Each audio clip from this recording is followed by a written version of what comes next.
Yo yo, what's up happy people? Isang mapagpalang araw, gabi, tanghali po sa ating lahat.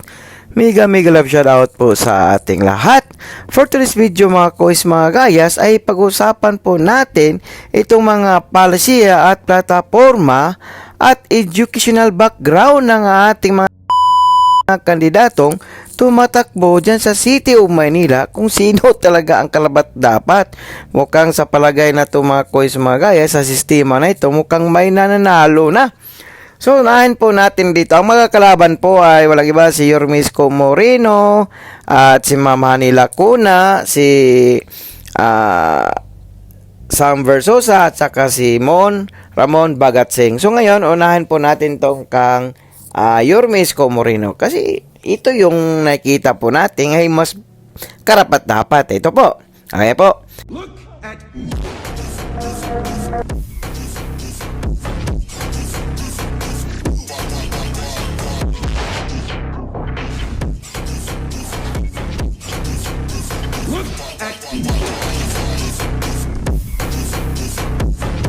Pagpalain kayo ng buong may kapal. Manila! God first! Francisco Isko Moreno Dumaguso, Action Democratic yung party list. Age of 50, residence Tondo, Manila. Incumbent mayor, no? Terms as a one mayor. Running mate, Ma'am Che Atienza. Policy focus flat and platforms, okay? Infrastructure developments, social services, in-city vertical housing project, environmental protection, improve quality education and healthcare, cleanliness and order. Ayan, family members in politics. Dito makita natin mga kois, mga gayas, yung mga family members sa kanilang politics. So nakalagay po dito, only one person, kundi walang iba na napakagwapo niyang anak, si Joaquin Dumaguso. Ayan, candidate Manila 1st District Councilor, okay? Tapos, sa educational background ni Yormisco Moreno, sa basic education, ay nakapagtapos po dito sa elementarya sa Rosauro Almario Elementary School, Tondo High School. Tapos, sa kanyang college time, nakapagtapos si Yormisco Moreno ng Bachelor of Arts in Business Administration, International Academy of Management and Economics.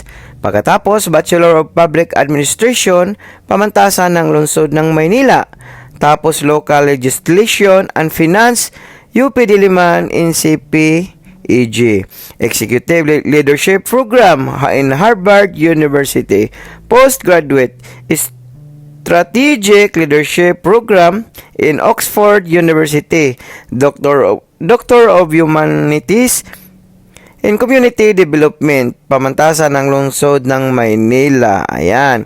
Tapos Doctor of Laws, San Beda University. Okay, tapos affiliations, Actor ABCBN and Jimmy in 1993, 1998 to 2000 in present. Tapos leader Asinso Manileño 2025 hanggang sa 2024. 2005 hanggang sa 2024. Participant IVLP US State Department Washington DC in 2011. Member Pwersa sa Masang Pilipino in 2013 to hanggang 2016. Member National Unity Party 2016 to 2021. President Action Democratico in 2021 and present. President Scott Media Production Corporation 2023 and present. Host 8 Bulaga, tahanang pinakamasaya Jimmy Network in 2023 to 2024. Talents Sparkle Jimmy Artist Center in 2023 up to the present. Government Experience Executive Vice Chairman Manila Historical and Heritage Commission on 2007. Vice Mayor City of Manila in 2007 to 2016. External Peace Consultant in DFA, CPP, Peace Talks in 2016 and 2017. Chairman of North Luzon Railways Corporation in 2017, Undersecretary of Department of Social Welfare and Development on 2018, Mayor of City of Manila in 2019 to 2022, Presidential Candidates Action Democratico in 2022, Legislative Councilor City of Manila 1st District 1998 to hanggang 2007, Senatorial Candidates Pwersa ng Masang Pilipino in 2016. Yan po yung background at mga platform ni Yormes Moreno. So ngayon naman pag-usapan natin ay magdadako na po tayo kay Mayora Hani Lacuna. So dito natin napag-alaman na si Mayora Hani Lacuna talaga ay talagang confirm na isa po itong doktor ng dermatology. Okay, so dito po, Maria Sheila Hani Lacuna Asinso, Manilinyo yung kanyang party mga quiz magayas. Tapos, age of 59. Resident Sampaloc, Manila. Incumbent mayor, yes. Terms as a mayor, 1. Running mate, Yul Servo Nieto. Policy focus platforms. Healthcare, social services, community engagement, and good governance. Family members in politics, dito tayo mga quiz mga gayas. Kasi ito nga, parang buong pamilya na andyan. Ayan o. Nangunguna po dito ang kanyang asawa na walang iba, kundi kanyang tatay, si Danny Lacuna, father, former Vice Mayor of Manila. Tapos Arnold Pangan, husband, City Health Officer. Tapos Philip Lacuna, brother, City Councilor, Manila 6th District. Tapos Leah Lacuna, sister, City Councilor, Barangay League Presidents. Tapos Dennis Lacuna, brother, City Planning Officer. Tapos Eliza Lacuna, sister, Executive Assistance. Tapos si Abby Lacuna, sister-in-law, Executive Assistance. O, diba? Wow. Tapos ang kanyang educational background, sa Kolehiyo, Bachelor of Science in Biology in University of Santo Tomas, Doctor of Medicine, De La Salle University, Emilio Aguinaldo Colleges, postgraduate residency in Dermatology, Hospital ng Manila Medical Center, Fellowship in Dermatology, Philippine Dermatological Society, Doctor of Public Administration, Pamantasan ng Lungsod ng Manila. Tapos dito, affiliation, residence physician, optical ng Manila in 1992 to 1995, Public Health Center, physician, Manila Health Department 1995 to 2004. Head medical term of the Office of the Vice Mayor Danny Lacuna, member coalition ng Nagkakaisang Pilipino in 2004. Deputy Leader Sinso Manilinyo in 2005 to 2024. Member person ng Masang Pilipino 2013 to 2018. Member National Unity Party in 2018 to 2021. VP for International Affairs Action Democratico 2021 to 2024. Leader Asinso Manilinyo in 2024 up to the present. Member Lakas CMD 2024 up to the present. Governance Experience Executive City Social Welfare Officer, Manila Department of Social Welfare 2013 to 2015. Vice Mayor City of Manila in 2016 to 2022. Mayor City of Manila in 2022 up to the present. Legislative Councilor City of Manila 4th District in 2004 to 2013. So now, dito na po tayo kay Sam Versosa na pinagmalaki ni Maka Ulol. Ito na.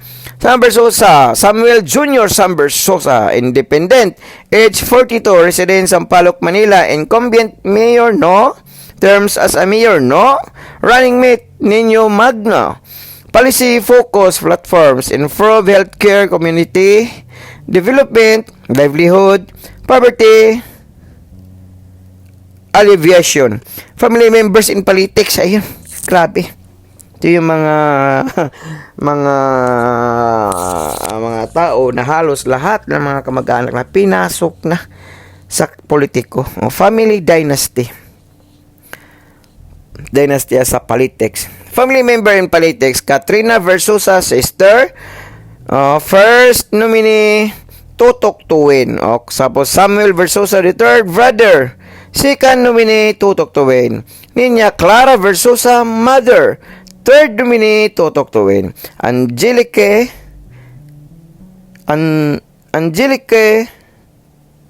May Versosa, sister. Fourth nominee, Tutok Tuwin.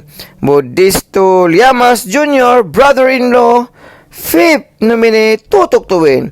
Vanessa Camille Versosa, sister. Sixth nominee, Tutok Tuwin. Maria Felicia Versosa, sister-in-law.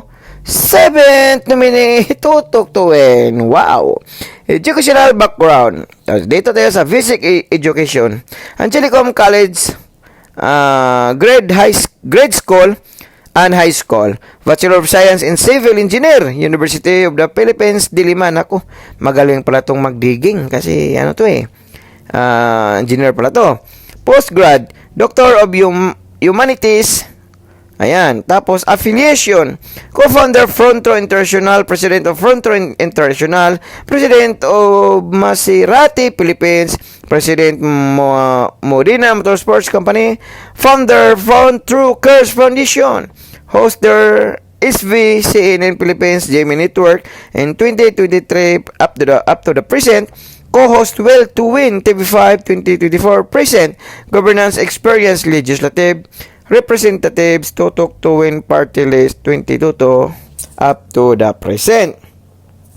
Tapos itong panghuli, mukhang ito yata to, hindi, si Bagat Singh, ayan. Bagat Singh Ramon III Raymond, ayan, Partido Federal Pilipinas, age of 53, residence Singalong, Maynila, incumbent mayor, no, terms as a mayor 0, running mate Chiki Ocampo, Policy Focus Platforms, Unity, Peace and Order, Poverty Alleviation, okay? Tapos, family members in politics, Ramon Bagat Singh Sr., grandfather, former mayor of Manila, Amado Bagat Singh, uncle, former representative ng Manila 5th District, DJ Bagat Singh, cousin, city councilor of Manila 4th District. Tapos, educational background, college, Don Bosco Technical Institute in Makati. Affiliation, actor, ibig sabihin, ang GMA 1996 present, member, Kilusang Bagong Lipunan 2021 to 2024, co-chairman, Partido Federal ng Pilipinas 2024 presents, government experience, executive vice mayor, mayoral candidates, Partido Federal ng Pilipinas in 2022.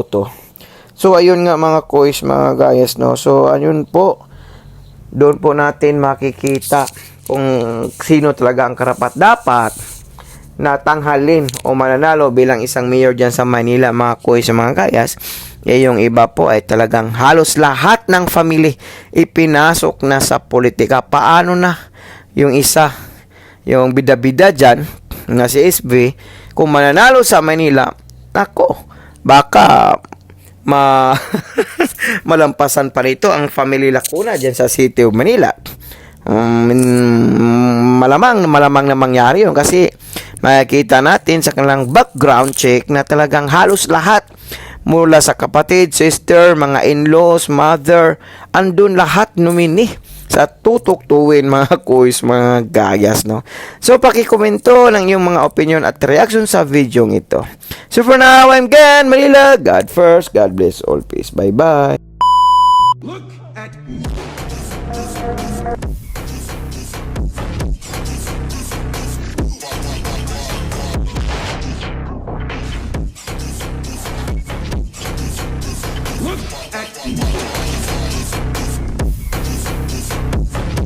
pagpalain kayo ng buong may kapal.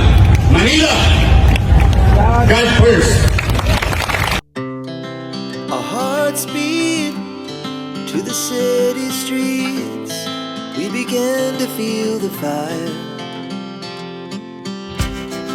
We rise like tall buildings.